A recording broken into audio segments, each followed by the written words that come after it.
Hi everyone, welcome back to my channel. I hope you're all safe and well. It's been about a week now since I unboxed my 6K Pro. Thank you to everyone who watched that video and commented and asked questions. I appreciate you all. If you haven't seen it yet, I'll leave a link below or you can click this link to go and check that out. The weather over the past week has been a little bit on and off, being England. A little bit of sun, but it's been windy and rainy. But I've managed to get out in those dry spells to shoot some test shots with this guy, and I have some thoughts, some feelings, some musings, if you will, and I'd like to share them with you. So let's get stuck in. Now, this being my first Blackmagic camera, I had researched a lot, watched hours and hours of other people's reels, and I've also had some friends that have used and owned them in the past. But I had never used one, and that's really the important thing. And now that I have, wow, I love it. It's great. All the things that drew me to this camera, the built-in NDs, the fact that my EF glass fits right on without adapting, the improvements they've made to the screen, the fact it tilts and is very bright, all of these things make this camera a joy to use, and I'm very impressed and pleased with my purchase. And speaking of being impressed, the image out of this camera is out of this world. It almost feels a little bit too good to be true, and I haven't even scratched the surface yet. Seeing as though the Pro has the same sensor as the older 6K, I shouldn't really be surprised, and I don't think anyone else would be surprised, but working with the image in Resolve, playing with the colors and pushing it in all directions, it just holds up so well, and I think it kind of exceeds my expectations in what I thought it would be like. So yeah, it's been a lot of fun, and it's dreamy. It's dreamy. So I received a question in the comments of my unboxing video about the battery grip and its effect on the stability of the camera, whether or not it helps.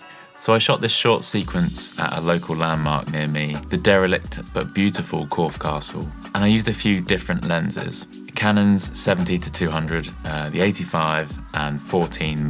Now the 14mm is the only one that doesn't have optical stabilisation built into the lens. And before we jump into the clips, I've basically duplicated each clip, so we'll run through it once without stabilisation. The second half of the sequence has been stabilised using Resolve's stabilised feature, which I will talk about afterwards. Let's check it out.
So as you saw there, the lenses with IS are just fine, even at 200mm. However, the 14mm, Merlin's beard. Having said that, Resolve's stabilisation feature actually does a pretty incredible job. I'm not sure if it's using the camera's gyro metadata to kind of help it stabilise the image or not, but it looks as though it's doing more than just analysing the footage at face value, kind of like what Final Cut would do. If you happen to know anything about that, feel free to leave it in the comments below and enlighten us all. Also, you probably noticed two other clips in there that weren't a castle. So I tried to shoot the castle at sunset, but I was a little bit early. And as I was driving home, I had to drive over the other side of the hill. And as I was coming down the hill, the sun was blaring straight into my eyes. So I just had to pull over because A, I couldn't see where I was going, and B, it was just stunning. The sun was just at the right level, just over the hills, blinding me. And the main thing I wanted to know about this camera in this first initial phase of testing it out is how far I might be able to push the camera in terms of its dynamic range. So this was a perfect opportunity to just fire it straight at the sun and see how it handled it. And that shot pretty much cleared it up for me. I was shooting with my 70-200 at 70, I think about f7.1. Pretty sure I had the 4-stop ND, and yeah, pointed it right at the sun, no issues at all. Nice detail in the shadows and nicely rolled off at the highlights. And it looked so soft and lovely in its contrast in what was really quite harsh lighting. You can just imagine an old Jaguar like driving down that road. Maybe a Volkswagen camper van. Know what I mean? There's been a lot of talk on the internet about a blue cast with the NDs, particularly the 6-stop ND, and a little bit with the 4-stop. I can't really speak to that too much. I haven't really used the 6-stop ND, but with the 4-stop, I can't really see any sort of cast that's maybe too strong or that I can't fix in post. So I'm not really too worried about that right now, but I'll definitely let you know if I come across anything further on that matter. In terms of frame rates and resolutions, I haven't really explored too much. I've mainly just shot in 6K, 2.4:1 at a 5:1 compression ratio, and I actually love it. And I honestly can't see why I would ever not shoot like that. Maybe at full 6K to just get a little bit of extra height in my frame, but it's just such a gorgeous image, and it's really nice to look at on the monitor. It's very easy to edit. That's something I was quite apprehensive about getting the camera, was how my laptop would handle the B-RAW, particularly the 6K B-RAW. This is a 2017 15-inch MacBook Pro, so by all means not the newest or the fastest Mac out there. But I've actually been quite pleasantly surprised with how well it's managed to keep up. Mostly while editing, I would just put the playback quality down to 1/4 and it plays fine. Even color grading has been kind of breezy on this, as opposed to Final Cut that would turn my laptop into a literal radiator. The fans have been running, of course, but it hasn't really seemed to get too bad yet.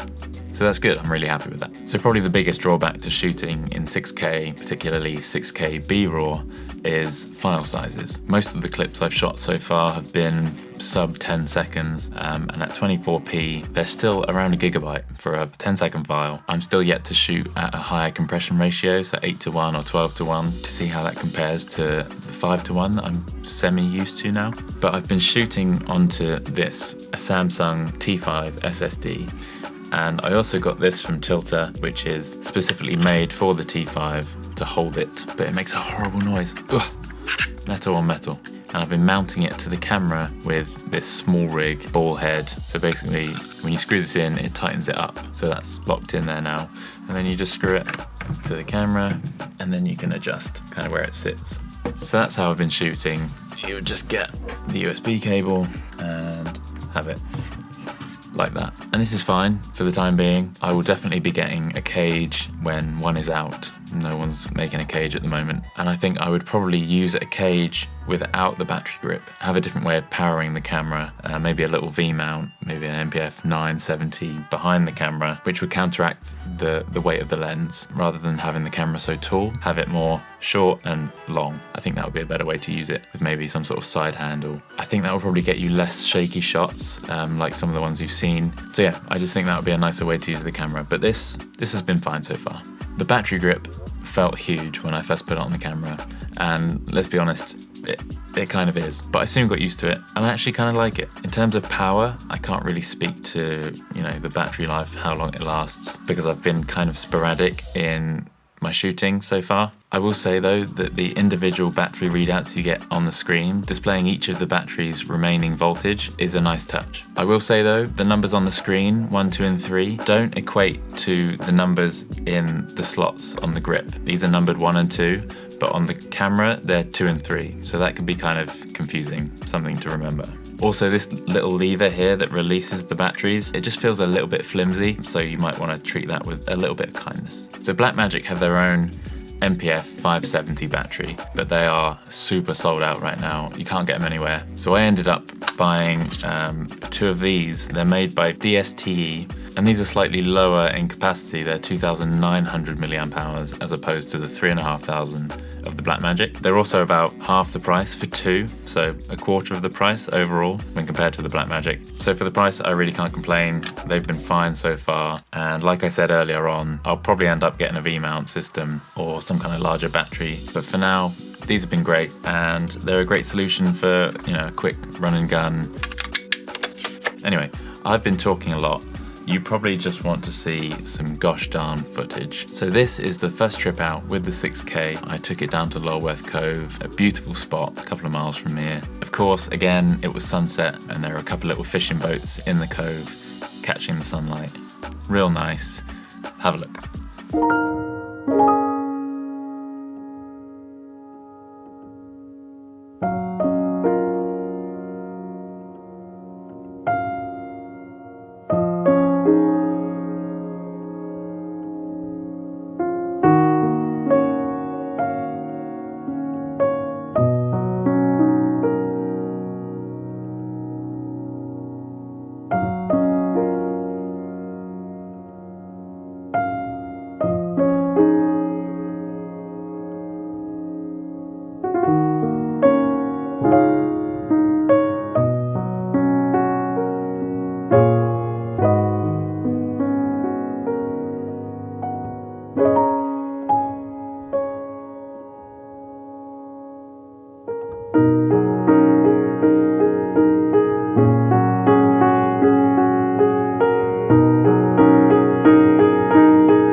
Now I probably ended up sitting for around about 10 plus hours just playing around with that footage in Resolve, but I ended up giving it a pretty faithful, nice clean grade, nothing crazy. And again, a lot of the shots were stabilised using Resolve's stabilised feature. But I just love how well the shadows hold up, particularly in this shot here. I would be terrified of grading a scene like this if I had shot it on, say, my X-T4, solely because I know that the shadows would just be grainy and horrible. But with this, I didn't use any noise reduction in any of the clips. The shadows are clean, they're detailed, it's just delicious. I love it.